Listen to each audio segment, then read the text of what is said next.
Buenas noches, mis queridos hermanos. Bendito sea el Señor. Eh, acá estamos, acá estamos dentro de muchas cosas que quiero enseñarles.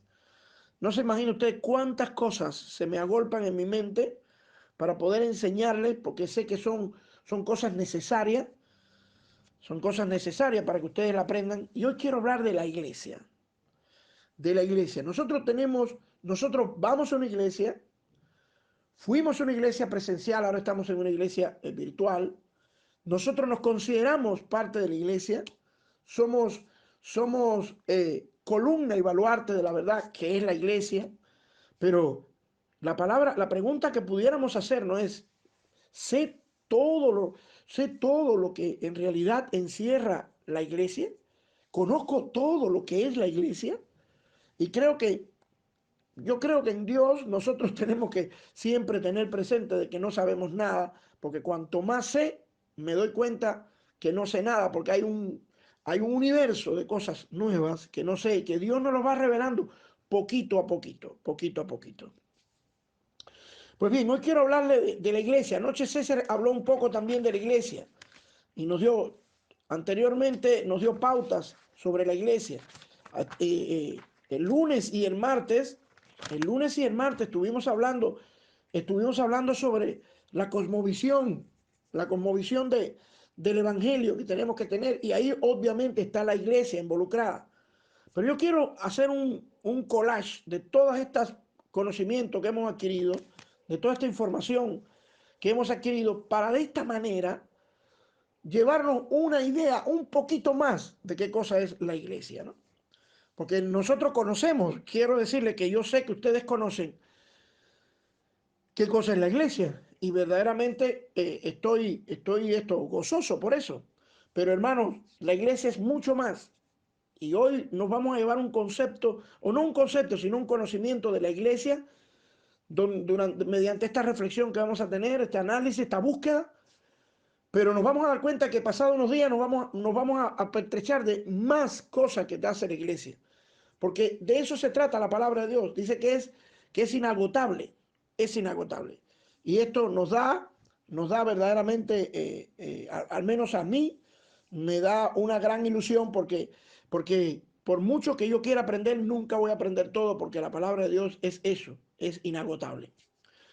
Pues bien, vamos entonces a hacer un poquito de esto, ¿cómo se llama? De recordatorio, o vamos a recordar un poquito de lo que habíamos hablado de la cosmovisión. Y así de paso vamos repasando, ¿no? La cosmovisión nos enseñó a grosso modo, la cosmovisión nos enseñaba de que Dios tenía un plan eterno, ¿no? Un plan eterno. Y ese plan eterno se vio truncado, se vio detenido por el pecado. El pecado. Y luego, inmediatamente que el hombre sale del huerto del Edén, producto del pecado que había entrado en él, Dios echa a andar otro plan que reinserta al hombre, o que iba a reinsertar, no lo reinserta en ese momento, sino que lo va a reinsertar en el futuro, reinsertará al hombre en ese plan eterno que él estableció desde el inicio. Ese plan de reinserción nosotros lo conocemos como el plan de redención. Fíjense, son dos palabras que se parecen. La redención la redención es volver a comprar, es comprar lo que era tuyo. Cristo nos redimió, nos compró, nos borró todas las cosas que teníamos y nos volvió a comprar de nuevo. Eso es redención.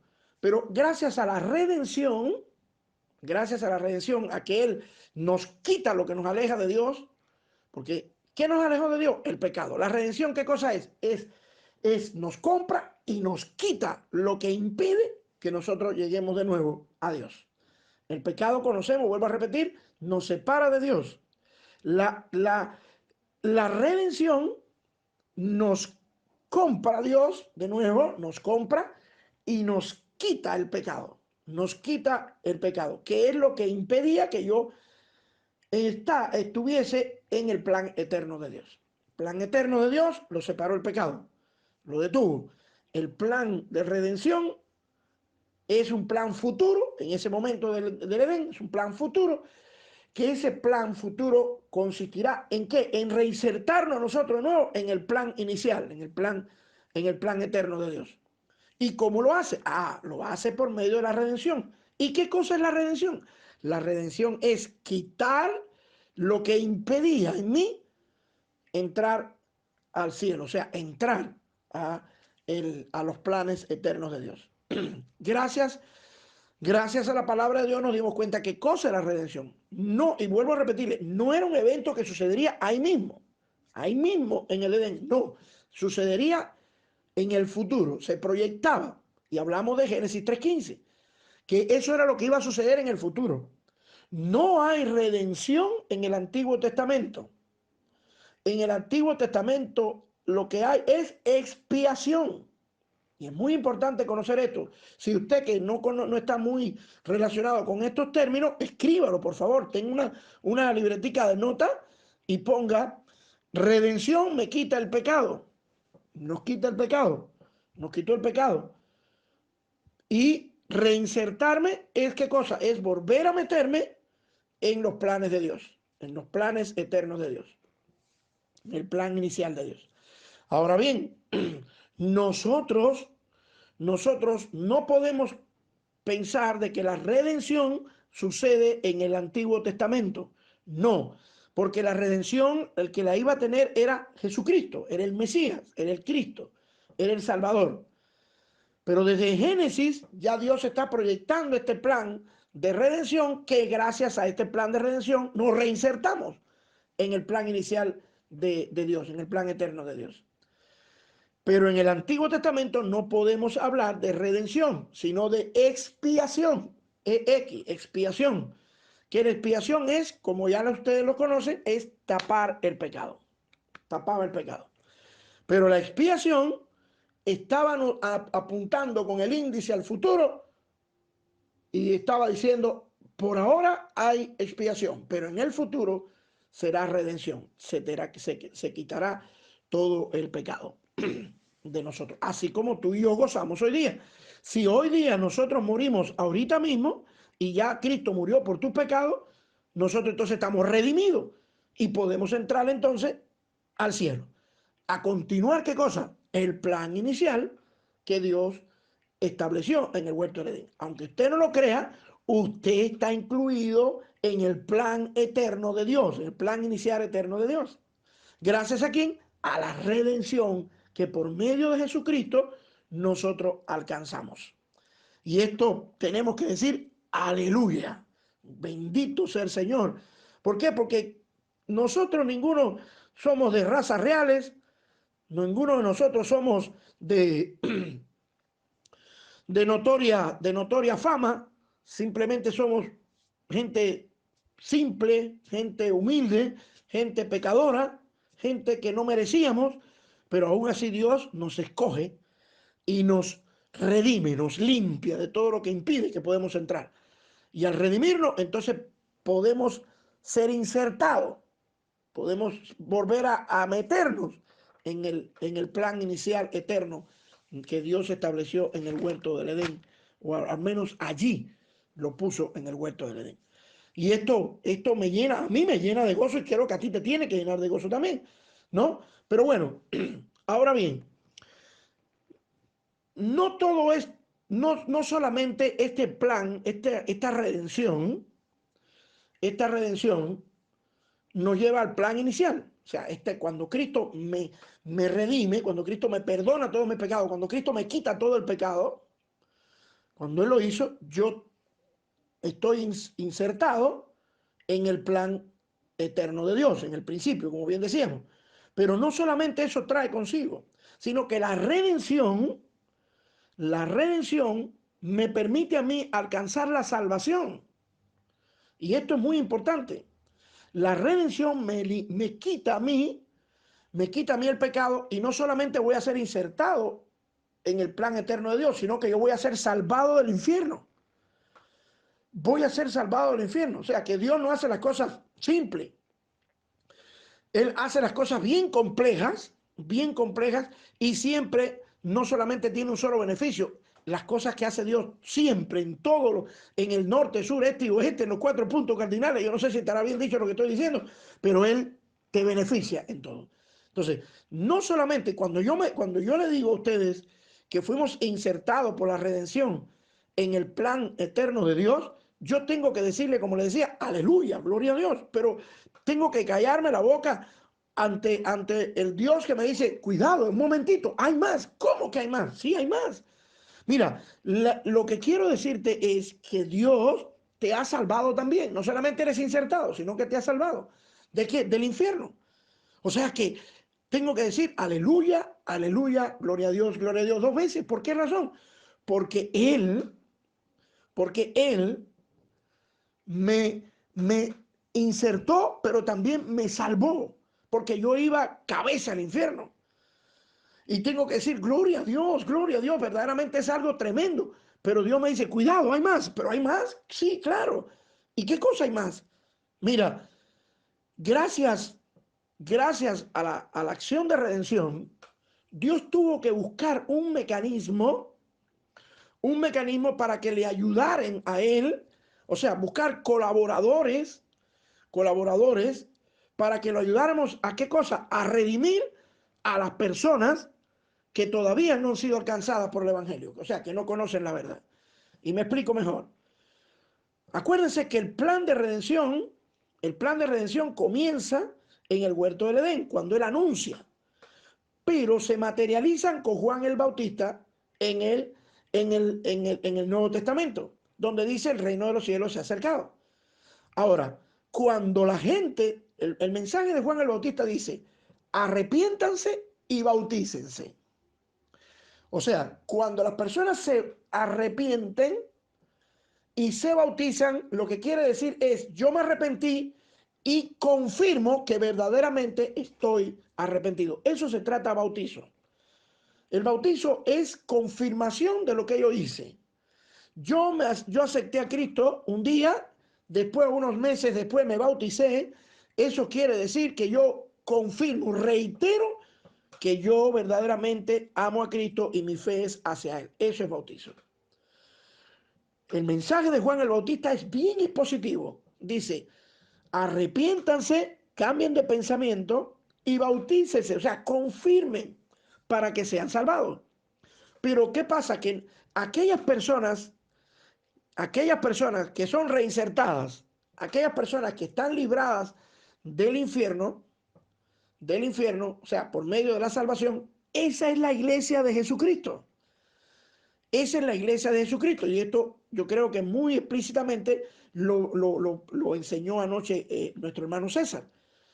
Entonces, nosotros nos podemos dar cuenta que cuántos beneficios tiene los beneficios de la reinserción de este segundo plan.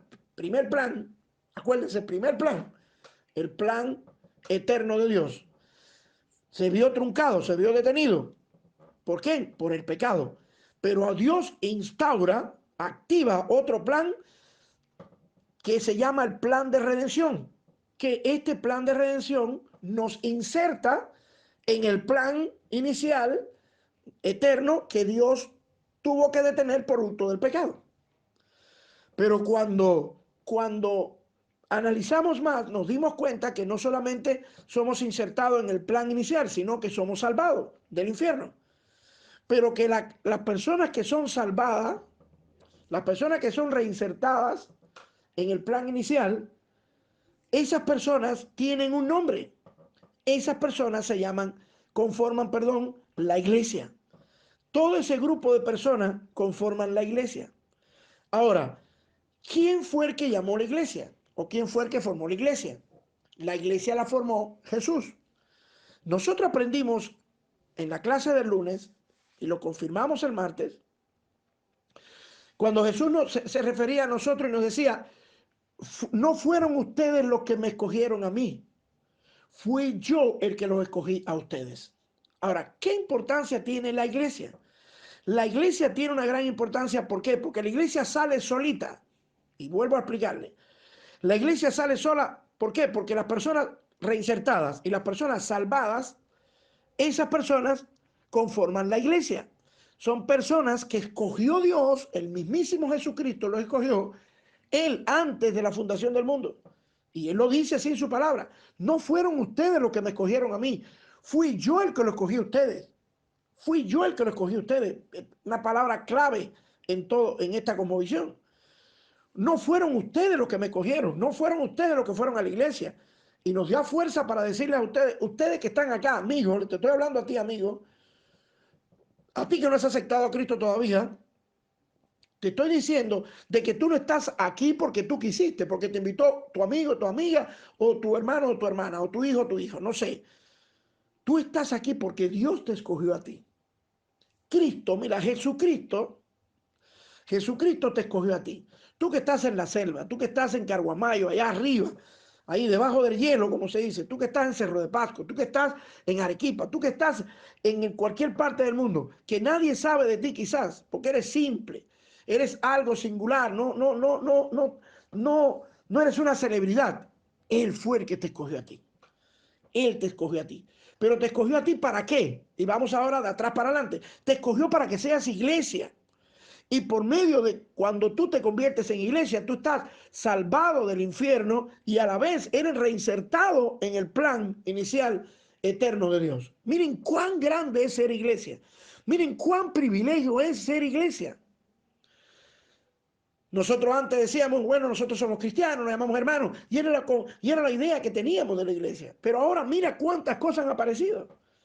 Cómo se ha enriquecido lo que es la iglesia en nosotros, o el término de iglesia en nosotros. Nosotros, hermanos míos, nosotros fuimos conocidos por Cristo y nos jaló. Y así ese término iglesia, son llamados afuera del mundo. Fuimos arrancados del mundo por selección de Él, por selección de Él. Yo pudiera decirle una cifra exacta incluso de la cantidad de personas que tiene el mundo. Pero de todas las personas que tiene el mundo, tú fuiste escogido. No pierdas esa oportunidad, mi hermano. No pierdas esa oportunidad, amigo. Tú eres iglesia. Tú fuiste salvado del infierno y tú fuiste reinsertado. Pero quiero decirte algo que es muy importante. Sí, es cierto que fuiste reinsertado, es cierto que fuiste salvado, es cierto que fuiste iglesia, pero yo quiero que tú entres a analizar porque quiero que te fijes bien en este detalle.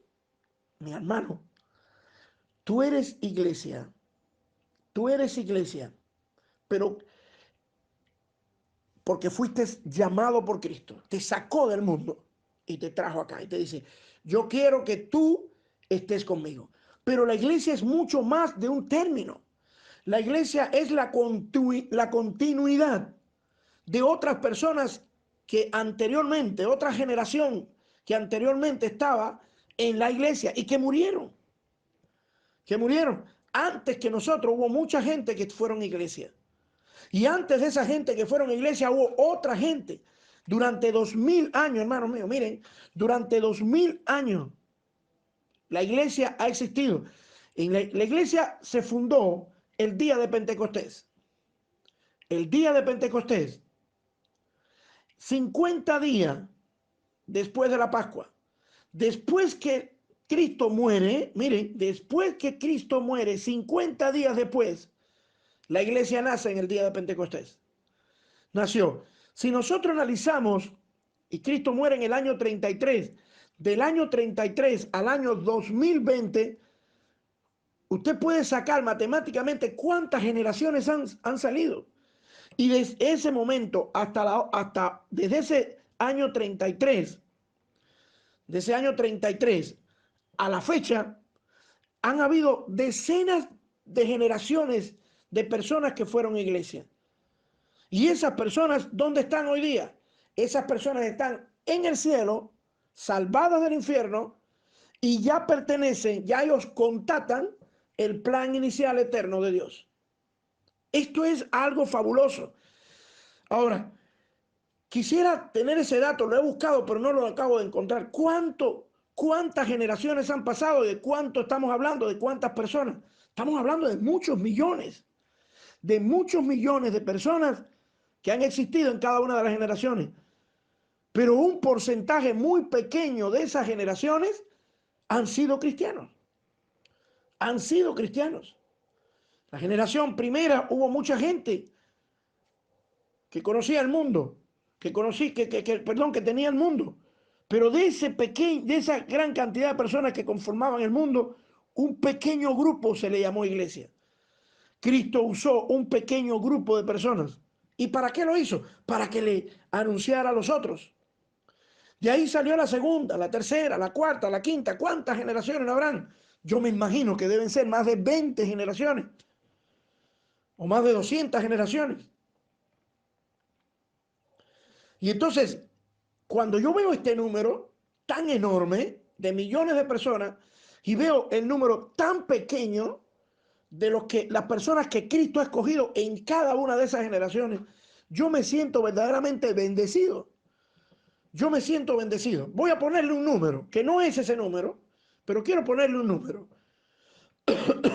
En nuestra generación puede que hayan 1.000 millones de seres humanos sobre la tierra. Quiere decirle algo, menos del 5%, miren, menos del 5% de hoy día de la humanidad mundial, de la población mundial son cristianos. Menos del 5%. Menos del 5%. Lo que significa cuán chiquita es la población de la iglesia. Pero eso no solamente pasó en esta generación. En la generación de nuestros abuelos que ya murieron, hubo un universo de una población mundial, póngale usted, de 1.000 millones también. De 1.000 millones. Pero el porcentaje de cristianos en esa generación fue de menos del 5%. Cuando nosotros vemos, estoy hablando de si el 5% es 1.000, estamos hablando de 5 millones aproximadamente, o esto, ¿cómo se llama? No voy a entrar en matemáticas porque verdaderamente sería esto, ¿cómo se llama? Un tiempo más y no quiero demorarlo. Pero usted puede sacar su cuenta. Usted puede sacar su cuenta. Y lo que quiero que llegue a la conclusión es de que, hermanos, nosotros somos una población muy pequeña. La iglesia es algo bien pequeño. Y nos encontramos, como bien decía César anoche, de un mundo, de una palabra donde dice, de tal manera amó Dios al mundo. De tal manera amó Dios al mundo. Hubo gente que no quisieron. Hubo gente que no quisieron. Cuando nosotros analizamos el pasaje de Marcos 16:16, encontramos un detalle que decía, el que creyere y fuera bautizado, que creyera y confirmara su creencia, ese va a ser salvo. Mas el que no creyere, ese será condenado, o sea, no será iglesia. Entonces, ¿cuánta gente no conocen a Cristo? Si estamos hablando de un porcentaje de menos del 5, el 95% de la población mundial no conoce a Cristo. O no quiere conocer a Cristo. Y solamente el 5% de la población mundial conoce a Cristo. O sea, el 95% de la población de esta generación que estamos viviendo son personas que no le interesa a Cristo, no lo conocen. Pero Dios los ama. Pero el 5% de la población de esta generación que estamos viviendo, el 5% conoce a Cristo. O sea, es iglesia. Está, esto nos llama, insertado en el plan inicial eterno.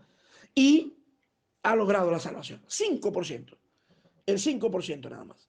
Y esto verdaderamente es lamentable porque Cristo los ama a todo el mundo. Pero verdaderamente cuando lo miramos desde otro punto de vista nos tenemos que sentir agasajados. Nos tenemos que sentir verdaderamente honrados porque somos de esa pequeña parte. Y añádele a esto que no fuiste tú el que quisiste estar en el 5%, sino que fue Cristo el que te llamó y tú le dijiste, yo acepto. La iglesia Cristo la llama porque nos convertimos. Una vez que llamó a la iglesia ese día de Pentecostés, vamos a ser los colaboradores de Cristo. Porque quien es Cristo da el mensaje. Cristo es la inspiración. Cristo da la enseñanza. Cristo da el respaldo. Pero quienes van somos nosotros. Lo vemos en Marcos 16 y en Mateo también, cuando dice que la gran comisión es ir por todo el mundo y predicar el evangelio a toda criatura.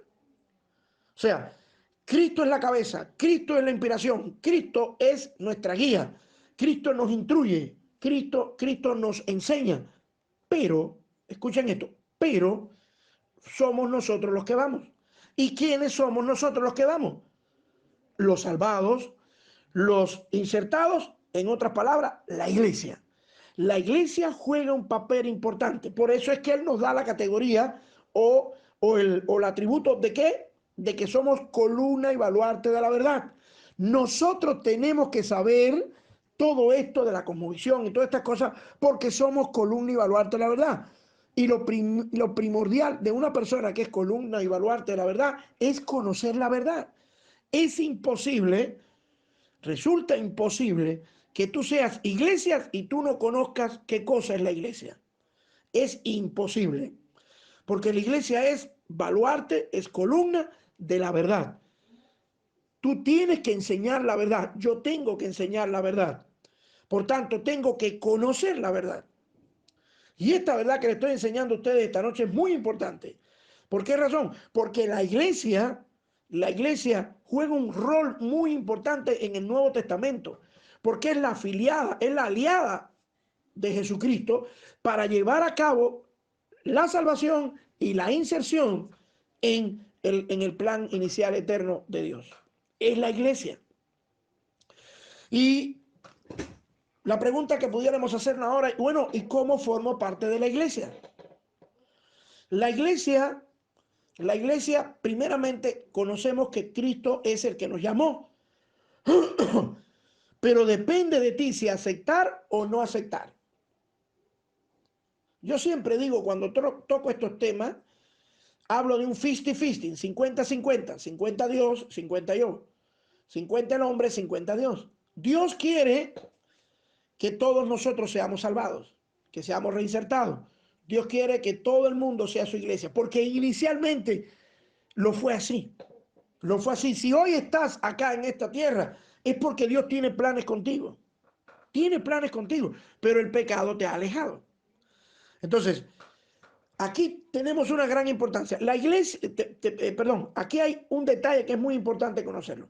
La iglesia es la encargada de ir a donde está la persona y decirle, ¿tú quieres convertirte en iglesia? Tú necesitas convertirte en iglesia. O sea, ¿quién es la iglesia? La iglesia es el grupo de arrepentidos.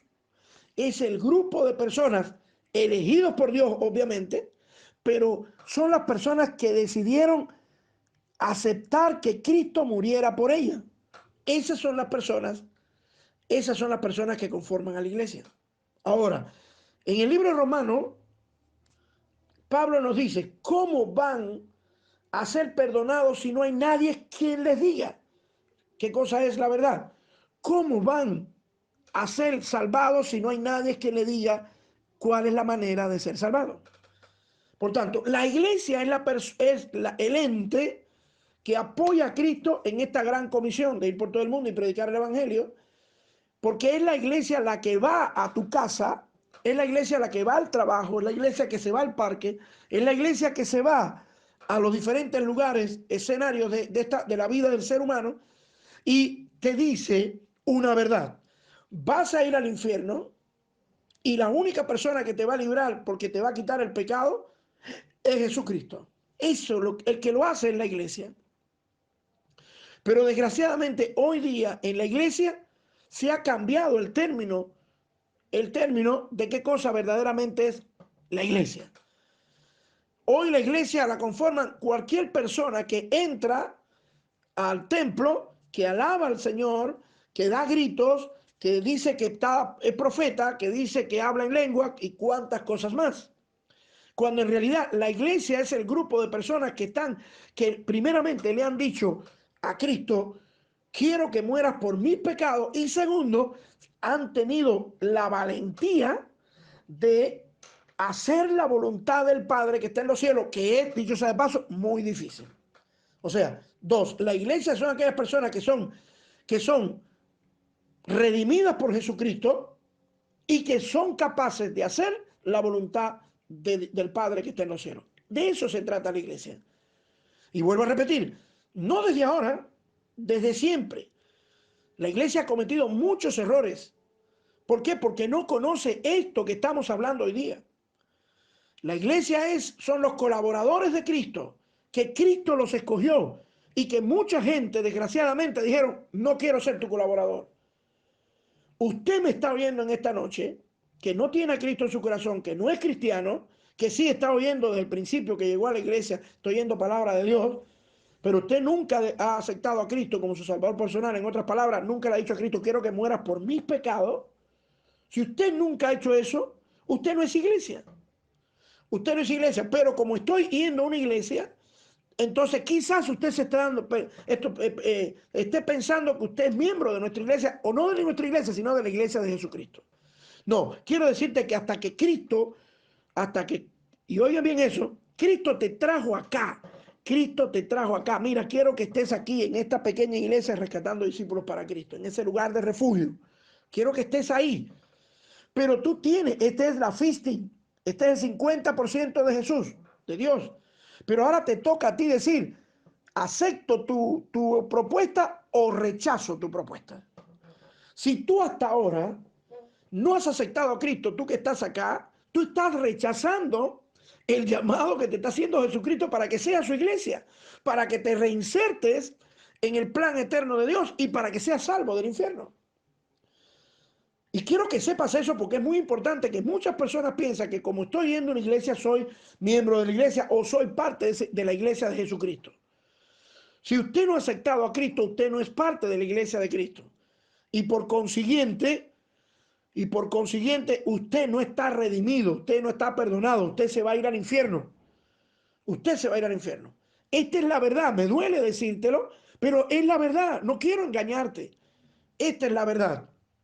Entonces, la iglesia es el ente que colabora con Jesucristo para decirle a las personas esta verdad que yo te estoy diciendo esta noche.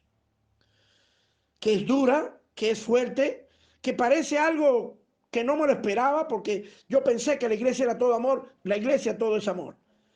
Pero la verdad es por encima de todas las cosas. La verdad es por encima de todas las cosas. La iglesia es el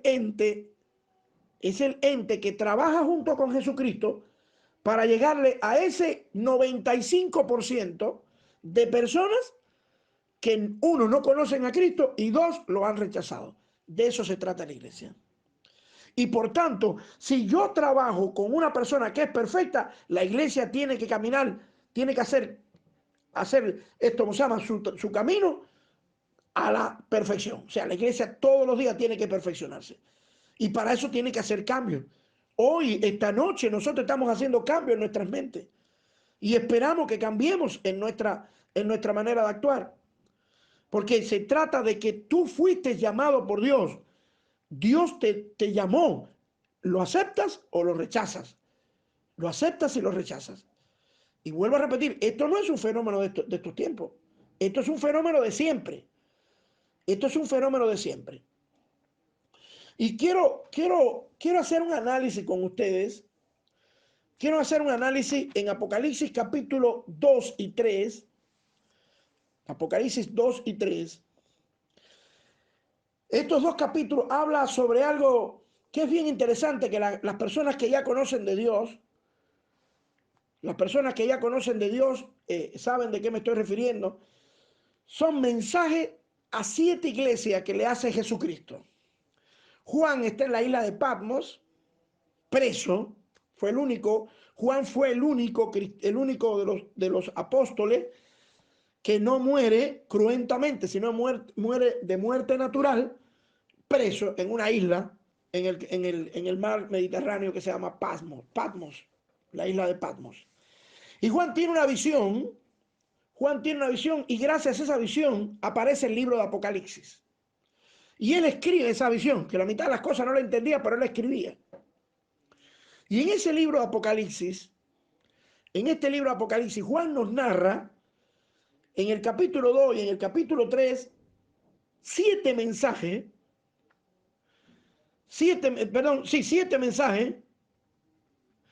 a diferentes iglesias.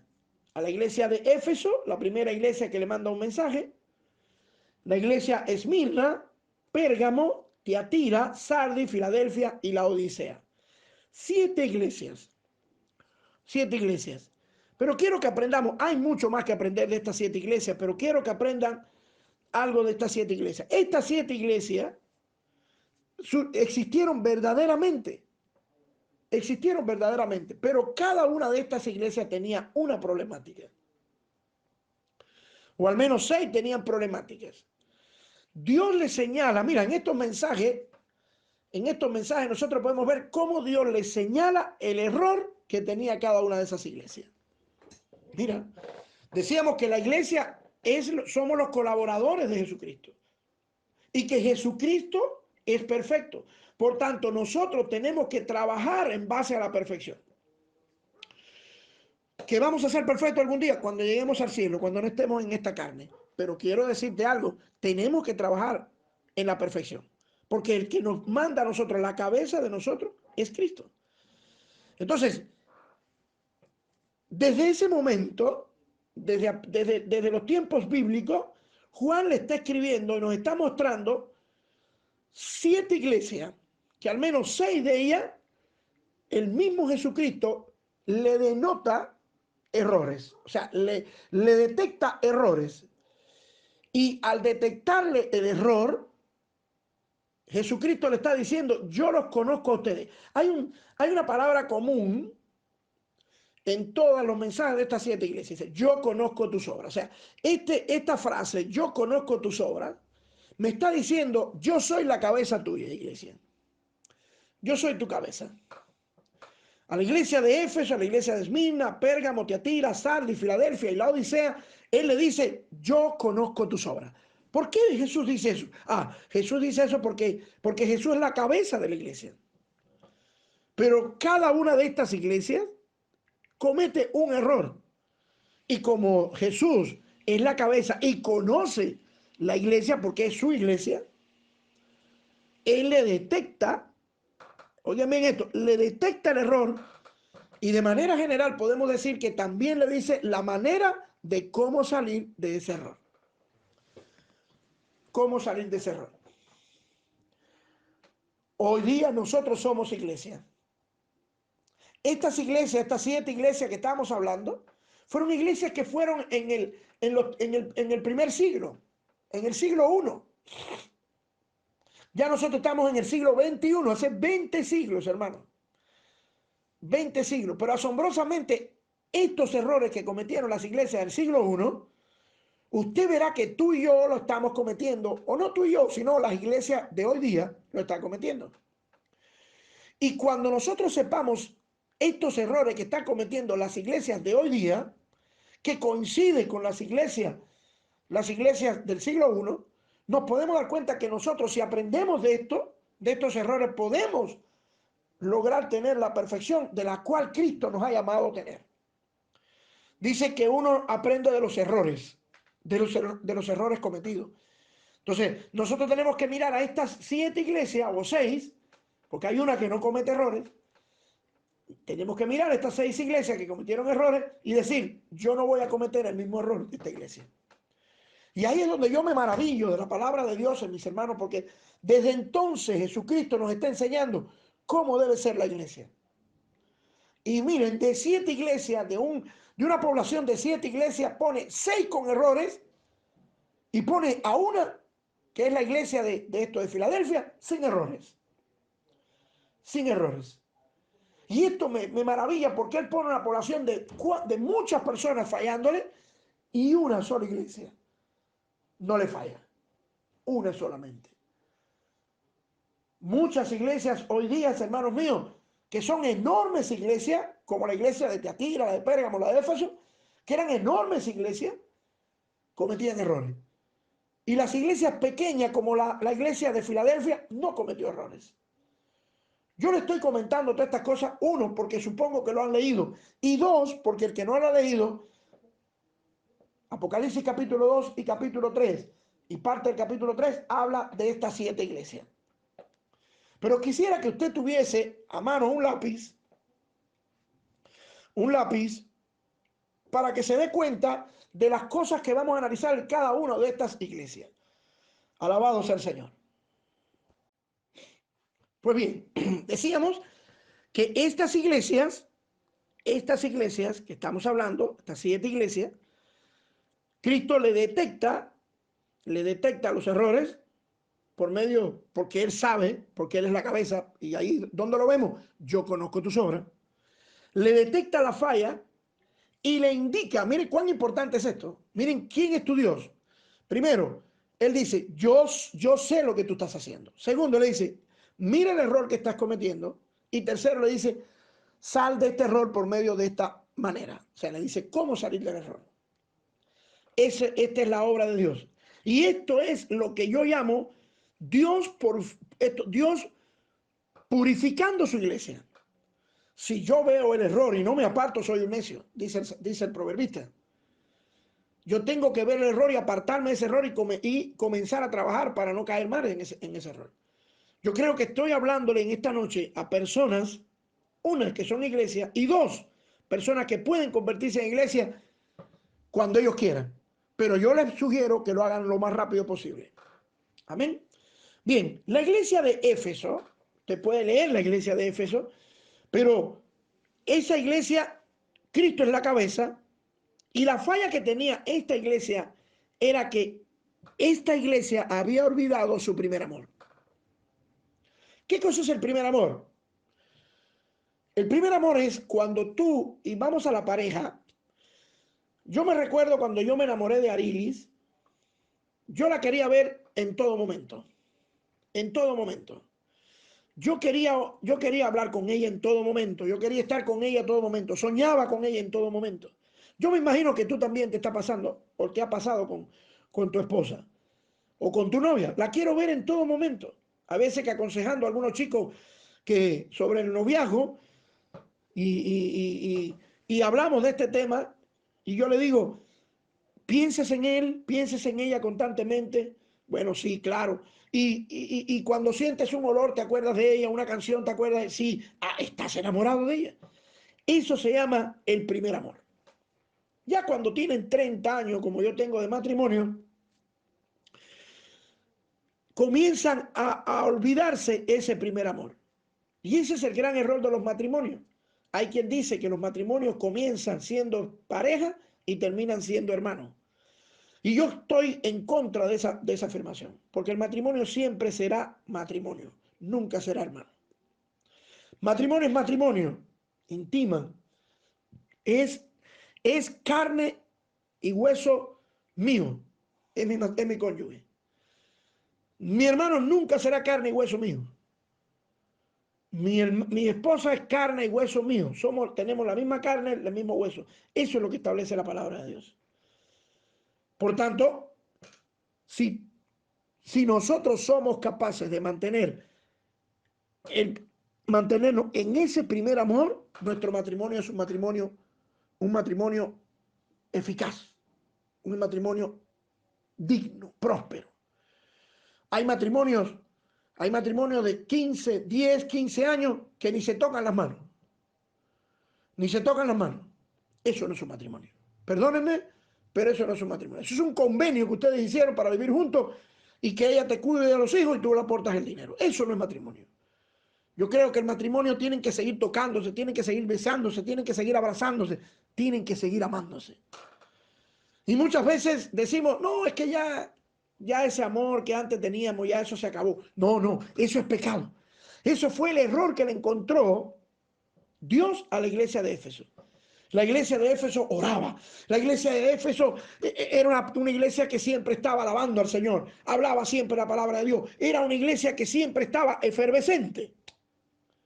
Pero después de mucho tiempo, la iglesia empezó a bajar. Yo le llamo a esa iglesia, en términos muy personales míos, a ese error, perdón, de la iglesia, el error de la Coca-Cola. Usted conoce que la Coca-Cola se le echa cuando está caliente, usted la echa en un vaso y la Coca-Cola crece y parece que se está botando. Ese es el primer amor. Ese es el primer amor. Pero pasado unos días, unas horas o unos minutos quizás, te das cuenta que en realidad lo que echaste adentro del vaso de la Coca-Cola es simplemente menos de la mitad del vaso. Ahora, la iglesia de Éfeso era una iglesia que estaba llena del poder de Dios, llena de amor, llena de misericordia, como todas las iglesias, como todas. Pero esta iglesia cometió un error, se olvidó de su primer amor. Ya no era tan devoto a Dios, ya no oraba, ya no buscaba. Nuestra iglesia hoy día,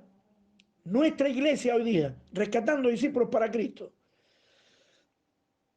Nosotros, el mismo WhatsApp te da una aplicación, en la misma aplicación de WhatsApp, te da una parte donde tú te das cuenta de las personas que les llegó el mensaje, fíjense que les llegó el mensaje, vieron el mensaje y oyeron y reprodujeron el mensaje. Si yo analizo, yo lo he buscado en los primeros días, mis amados hermanos, la iglesia tenía una audiencia de casi 100 personas.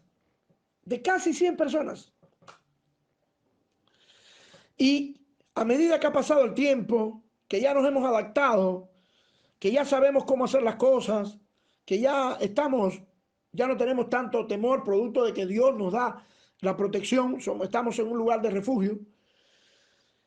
La audiencia actualmente, hermanos míos, las personas que le llega el mensaje son cerca de 200 personas todas las noches. Cerca de 200 personas. Hay ciento y tantas personas que le llega y lo ven, pero no lo escuchan. Y hay otro porcentaje que está por debajo de las 50 personas que llega el mensaje, lo ven y lo escuchan. Eso yo lo puedo ver en cada uno de los mensajes. Y puedo decirle que en el mensaje tal, el hermano fulano, fulano y fulano no vieron el mensaje. Y el hermano fulano y fulano, fulano ni lo recibieron, ni quisieron recibirlo. No, ahí están, no lo han dado ni visto. Eso lo da WhatsApp. Es una aplicación que lo descubrí hace poco. Ahora, cuando yo analizo los primeros mensajes, los primeros cultos que tuvimos en el mes de marzo y abril, la audiencia era asombrosa. La audiencia era asombrosa, la gente buscaba al Señor. ¿Cuántas personas participaban? Más de 100. Hoy día, ha pasado el tiempo, hoy día, menos de 50 personas le llega el mensaje y escuchan el mensaje. Y penosamente les puedo decir de que muchos líderes, muchas personas no leen el mensaje. No lo leen. No le interesa. No lo ven. Y esto, ¿qué cosa es? Esto nos está mostrando, a Rescatando Discípulos para Cristo, que estamos olvidando el primer amor. Y Cristo le dice a la iglesia de Éfeso, pero tengo contra ti, oigan esto, pero tengo contra ti que has perdido tu primer amor. Que has perdido tu primer amor. Esto verdaderamente es importante porque este análisis que está haciendo Cristo a las 7 iglesias nos va a mostrar los errores en los cuales estamos nosotros cometiendo. La Biblia me habla de cómo descuidar una salvación tan grande como la nuestra. Hermanos, cuidado. Estos tiempos, no se me puede olvidar algo. Estos tiempos son tiempos de pulga. Estos son tiempos donde Dios está sacando lo que no le sirve en su iglesia. Cuidado con olvidar el primer amor, mis queridos hermanos. Cuidado con eso. No importa que tú seas un predicador, no importa que tú seas un pastor, no importa que tú seas nadie. Si tú olvidas tu primer amor, Cristo le dice, pero tengo contra ti que has perdido tu primer amor. Pero pastor, usted tiene que entender de que estamos en una situación, en los primeros 15 días, hermano, nadie trabajaba, no podía salir de su casa, pero Dios nos suplió en la primera parte de los 15 días. Después los otros 15 días, Dios nos suplió. Y hasta hoy podemos decir, Dios nos ha suplido. Dios se ha mostrado a nosotros con poder y gran gloria. No hay razones para que nosotros olvidemos nuestro primer amor. Cuidado, iglesia. Cuidado, iglesia, lo que estamos haciendo. Cuidado con el primer amor. Porque Dios no se lo dice así a la iglesia de Éfeso. Tengo contra ti que has olvidado tu primer amor. Cristo tiene algo contra ti cuando tú olvidas tu primer amor. Y esto verdaderamente es preocupante, porque si usted quiere, yo le puedo mostrar en los cultos del primero a los cultos de último ahora. Este culto de hoy, el culto de la semana pasada, todos los cultos que hemos hecho. Tenemos constancia de cuánta gente participa. Y asombrosamente hay muchas personas que lo ven, les llega, lo ven, pero no lo escuchan. No lo escuchan. Han perdido su primer amor. Han perdido su primer amor. Nosotros, usted conoce que la iglesia tiene obligaciones. Nosotros tenemos obligaciones.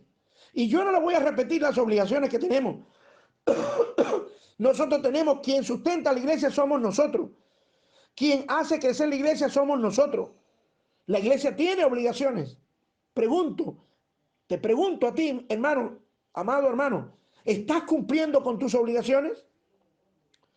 ¿Estás cumpliendo? Antes sí, antes cuando estábamos en la iglesia presencial lo hacía, ahora no lo haces. ¿Por qué? Porque has olvidado tu primer amor. Porque has olvidado tu primer amor.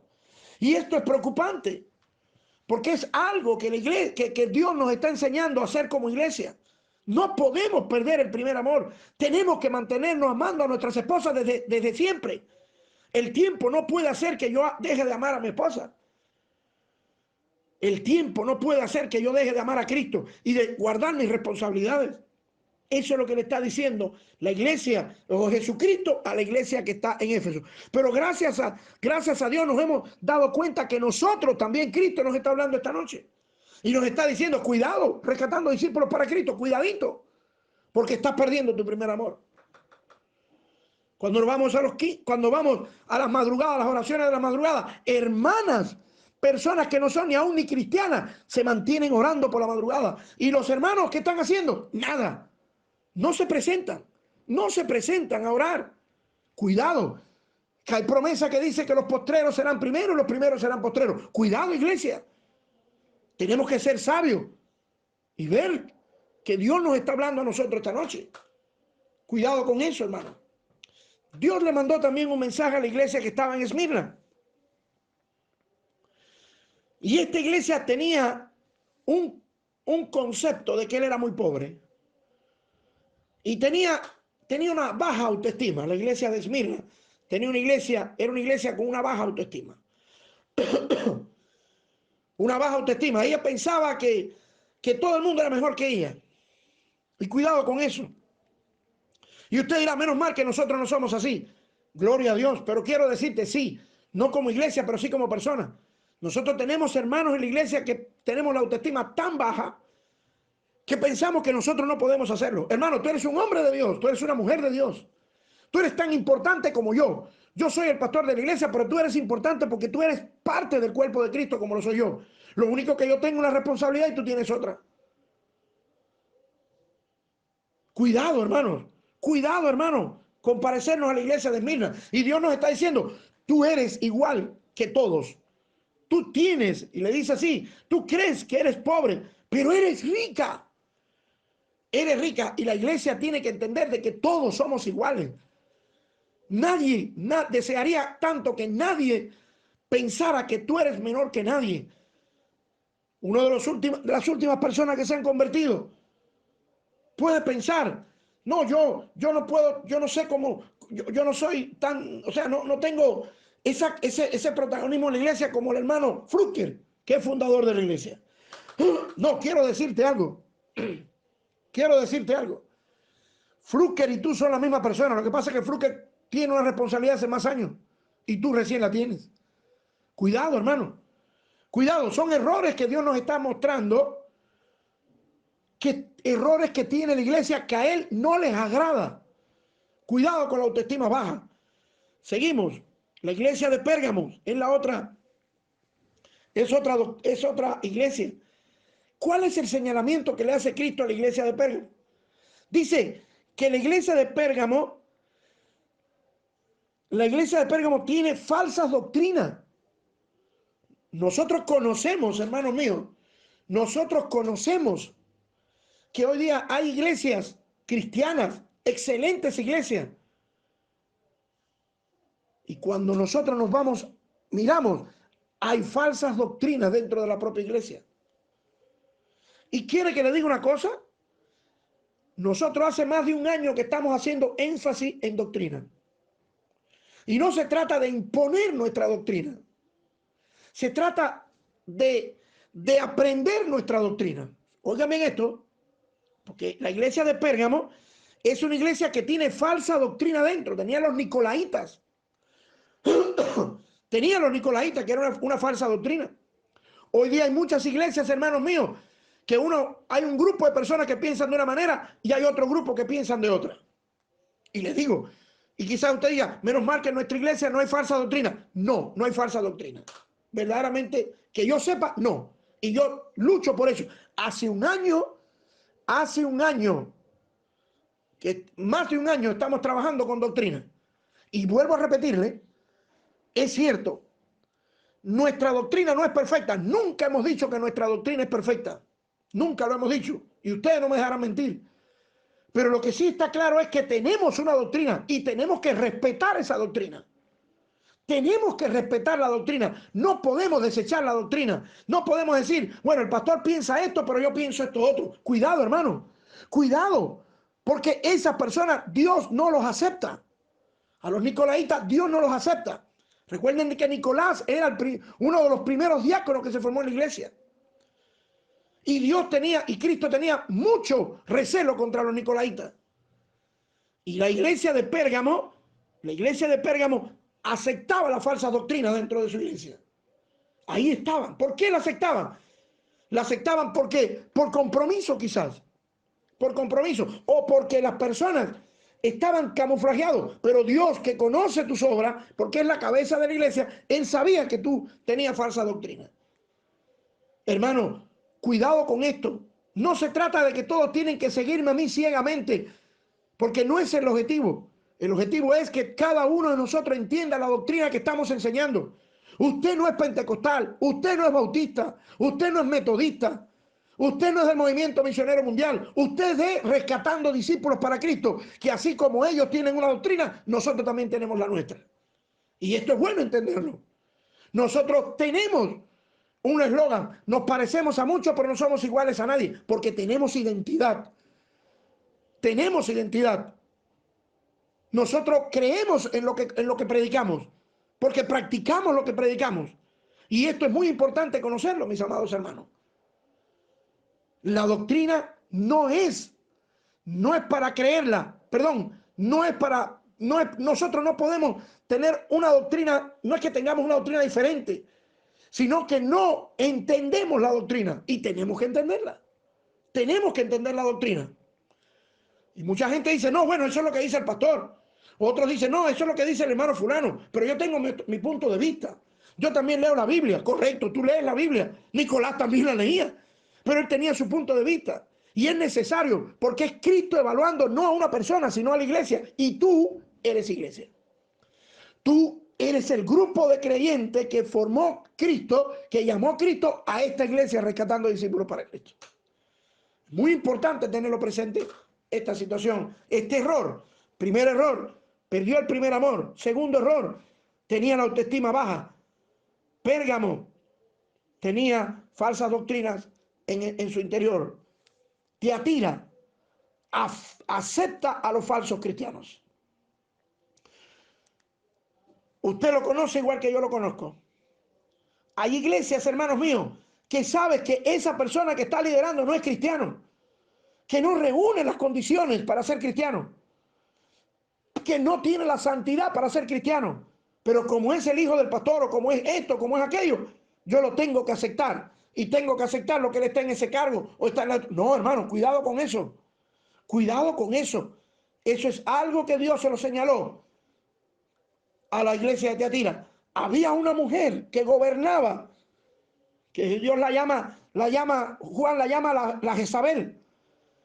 Esa mujer que gobernaba dentro de su casa, de la iglesia, esa mujer que ofendía a todo el mundo, esa mujer que repudiaba a todo el mundo, esa mujer que no aceptaba a su esposo, esa mujer que rechazaba a todo lo que se llamaba cristiandad, pero sin embargo era una líder de la iglesia, era una líder de la iglesia. Ese es el error que le señaló Juan o Cristo a la iglesia de Tiatira. La iglesia de Sardis eran muy soberbios. Nosotros somos los únicos. Ustedes, allá ustedes, hijos del diablo. Hermano, cuidadito, cuidadito con este pecado, cuidadito con este error que se lo señala Cristo a la iglesia que está en Sardis. Cuidadito con eso, mis amados. Este pecado es algo terrible, porque Cristo nunca se ensoberbeció. Cristo siempre fue humilde. Aprended de mí que soy manso y humilde de corazón. Pero la iglesia de Sardis era una iglesia de soberbia. Tenía mucha soberbia. Yo sí, yo puedo. Nosotros somos los únicos. Nosotros tenemos iglesia donde quiera. Nosotros somos los mejores. Cuidado con eso, mis hermanos. Cuidado con eso. No está bien ser soberbios. Quizás en nuestra iglesia no lo haya, pero si en ti está que eres superior a otro, cuidado, baja tu nivel, porque eso lo ve Dios mal. La iglesia de Filadelfia es una iglesia pequeña, pero dice que no le señaló nada a Dios a la iglesia de Filadelfia. Es una iglesia pequeña, pero que le temía a Dios. Nunca dejó de guardar su palabra. Siempre era una iglesia fundamentalista, una iglesia que Cristo decía esto y eso iban a hacer. Eso aspiramos a hacer la iglesia rescatando discípulos para Cristo, una iglesia parecida a la de Filadelfia. Pero tenemos que dejar los errores de Éfeso, de Esmirna, de Pérgamo, Tiatira y de Sardis. Tenemos que dejarlo. Era una iglesia digna de imitar. Esa era la iglesia de Filadelfia. Y por último, la iglesia de la Odisea, que era una iglesia tibia. Era una iglesia que a la hora de hacer las cosas, no puedo hacerlas. Y cuando no podía, no, tengo que hacerlas. O sea, era una iglesia tibia, que era una iglesia que no se concretaba, no concretaba. Alabado sea el Señor. Cuidado, iglesia, cuidado con las tibiezas de nosotros. Cuidado con las tibiezas. El sí y el amén tiene que estar en nosotros. Sí, cuenta conmigo, pastor. Sí, cuenta conmigo, Jesucristo. A donde quiera que me envíes, ahí voy a ir. Eso voy a hacer. No, para mí no va a haber problema. Es una iglesia que se comprometía y cumplía a medias. Es una iglesia que dijo, sí, voy a empezar a orar todas las tardes. Y decía, no, ya no puedo orar porque estoy haciendo esto. Si te comprometiste, es sí y amén. Esa es la iglesia de la Odisea, una iglesia tibia. Una iglesia que no era ni fría ni caliente. Y Dios le llega a decir, fíjense, Jesucristo le llega a decir a la iglesia de la Odisea, es mejor que sea fría y no tibia. Es una iglesia que vive la hipocresía. Es una iglesia que vive la fachada. Es la iglesia, oh hermanito, pero cuando vira la espalda habla flores del hermanito. Esos son los errores. Cuando nosotros vemos todos estos 6 errores que vimos acá, errores que no los vi yo, que los vio Jesucristo y se los señaló a cada una de ellas, porque la iglesia, cada uno de estos mensajes fue enviado al ángel de la iglesia, o sea, al pastor, al ángel de la iglesia, se lo envió. Y le está diciendo, corríjanse.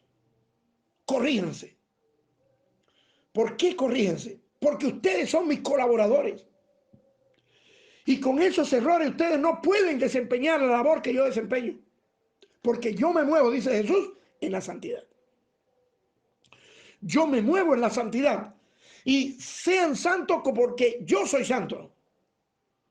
Y tienen que andarse en santidad. Si usted está practicando cualquiera de estos errores, indistintamente, es hora de corregirse. Y es hora de empezar a agarrar el arado y no mirar atrás. Es hora de empezar a tenerlo presente cada uno de estos errores que tenía la iglesia, porque acuérdate que tú y yo formamos la iglesia. La iglesia como tal no tiene problemas. La iglesia, lo que tiene problemas somos los que conformamos la iglesia, que somos tú y yo. Si la iglesia de Éfeso perdió el primer amor era porque había mucha gente que había perdido el primer amor. La iglesia como institución no había perdido el amor. Éramos nosotros. Si hoy día nosotros podemos decir que tenemos un bajo autoestima, es porque hay algunos hermanos que tienen bajo autoestima. Pues entonces, el que tiene bajo autoestima tiene que levantar esa estima. El que ha perdido su primer amor tiene que levantar y volver a rescatar ese primer amor. Aquellos que aceptamos, aquellas personas, porque hay hermanos de la iglesia que aceptan a personas que han sido enemigos de la iglesia y lo aceptan. Y lo aceptan. No, porque yo tengo esto. No, no, son enemigos de la iglesia. Han causado problemas, han sido instrumentos del diablo para dividir la iglesia. Esa persona, dice la Biblia, ni a los tales ni los recibas en tu casa. Y tenemos que entender estas cosas. Tenemos que entender estas cosas. Dios es amor, pero también es fuego consumidor. Y la iglesia de Jesucristo tiene que ser perfecta, porque Él es perfecto. Y Él es la cabeza. Alabado sea el Señor. Creo que todo esto, hermano, me gustaría hablar mucho más, porque hay muchas cosas más que podemos analizar en detalle. Pero creo que esto es suficiente por esta noche. Creo que esto es suficiente para darnos cuenta y vayamos a estos pasajes del capítulo 2 y capítulo 3 y analicemos cada uno de esas iglesias para que ustedes vean cómo tenemos que salir. Y hay que salir ya. ¿Por qué? Porque dentro de poco Cristo se va a llevar a la iglesia. Y si la iglesia no está apta, no te vas. No te vas. Hermano, gracias por la atención. Dios les bendiga y que este mensaje les quede impreso en sus corazones por siempre. Amén y amén.